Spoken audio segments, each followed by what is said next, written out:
Chapter 26. There were no telephones, but word spread quickly through the small town. By the end of the day, everyone in Green Lake had heard that the schoolteacher had kissed the onion picker. Not one child showed up for school the next morning. Miss Catherine sat alone in the classroom and wondered if she had lost track of the day of the week. Perhaps it was Saturday. It wouldn't have surprised her. Her brain and heart had been spinning ever since Sam kissed her. She heard a noise outside the door, then suddenly a mob of men and women came storming into the school building. They were led by Trout Walker. "There she is," Trout shouted, "the devil woman." The mob was turning over desks and ripping down bulletin boards. "She's been poisoning your children's brains with books," Trout declared. They began piling all the books in the center of the room. "Think about what you are doing," cried Miss Catherine. Someone made a grab for her, tearing her dress, but she managed to get out of the building. She ran to the sheriff's office. The sheriff had his feet up on his desk and was drinking from a bottle of whiskey. "Morning, Miss Catherine," he said. "They're destroying the schoolhouse," she said, gasping for breath. "They'll burn it to the ground if someone doesn't stop them."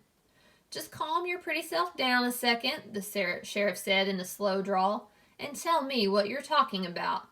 He got up from his desk and walked over to her. "Trout Walker has—" "Now don't go saying nothing bad about Charles Walker," said the sheriff. "We don't have much time," urged Catherine. "You've got to stop them." "You're sure pretty," said the sheriff. Miss Catherine stared at him in horror. "Kiss me," said the sheriff. She slapped him across the face. He laughed. "You kissed the onion picker. Why won't you kiss me?" She tried to slap him again, but he caught her by the hand.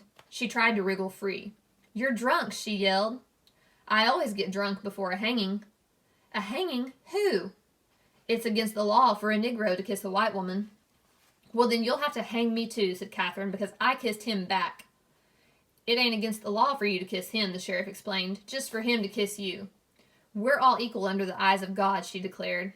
The sheriff laughed. "Then if Sam and I are equal, why won't you kiss me?" He laughed again. "I'll make you a deal. One sweet kiss, and I won't hang your boyfriend. I'll just run him out of town." Miss Catherine jerked her hand free. As she hurried to the door, she heard the sheriff say, "The law will punish Sam, and God will punish you." She stepped back into the street and saw smoke rising from the schoolhouse. She ran down to the lakefront where Sam was hitching Mary Lou to the onion cart. "Thank God I found you," she sighed, hugging him. "We've got to get out of here now." "What?" "Someone must have seen us kissing yesterday," she said. "They set fire to the schoolhouse. The sheriff said he's going to hang you." Sam hesitated for a moment, as if he couldn't quite believe it. He didn't want to believe it. "Come on, Mary Lou." "We have to leave Mary Lou behind," said Catherine. Sam stared at her a moment. There were tears in his eyes. "Okay." Sam's boat was in the water, tied to a tree by a long rope. He untied it, and they waded through the water and climbed aboard.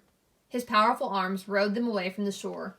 But his powerful arms were no match for Trout Walker's motorized boat. They were little more than halfway across the lake when Miss Catherine heard the loud roar of the engine. Then she saw the ugly black smoke. These are the facts. The Walker boat smashed into Sam's boat. Sam was shot and killed in the water. Catherine Barlow was rescued against her wishes. When they returned to the shore, she saw Mary Lou's body lying on the ground. The donkey had been shot in the head. That all happened 110 years ago. Since then, not one drop of rain has fallen on Green Lake. You make the decision. Whom did God punish?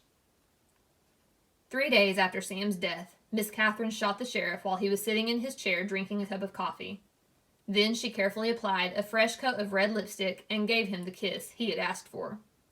For the next 20 years, Kissin' Kate Barlow was one of the most feared outlaws in all the West.